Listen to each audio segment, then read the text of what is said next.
Oh, ayan na. Yung dating wasak na ano na perfect. Ito, nilagay ko na. Ah,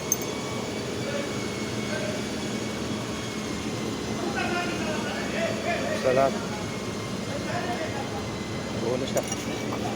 Lahat, pangilalim yan. Nilagay ko na lahat pangilalim. Oh. Hindi ko lalagyan. Ayan siya. Nilagay ko na ito. Ito, ayun, bahala sila sa fiberglass. Anong gagawin ng fiberglass? Ayan.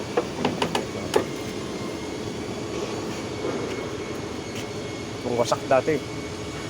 Oh, ayan na.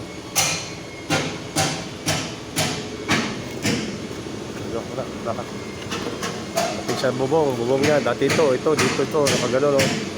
Lumahat pa eh, nga, nice lang. Sira lang ito ano ito, dahil nga yung ano, puro basag eh. Yung pinaka-bracket niya ito, ayusin pa ito yung ginawa nilang ano, hindi mo ginawa sa pintuan, no? Oh, tirado mo, oh. Ang laki ng awang, oh. Hindi mo yung ano, dahil nga dito. Ayan, oh. Oh, ginawa dito. Ginawa nila, ako anong ginawa dito, kaya sabi ko, hindi po pwede yan. Balat nila. Sa unahan, tapos na. So, sa unahan. Di ba dati wala talaga to, masak to. So, ayan. Ayan siya. Buo na. Lahat, pati pangilalim yan. Yan, weldingin pa yan. Oh. Kaya tanggalin ko lahat, tapos weldingin. Yung electric ang gusto nila, electric welding gamitin ko. Yung ano, yung pig weld.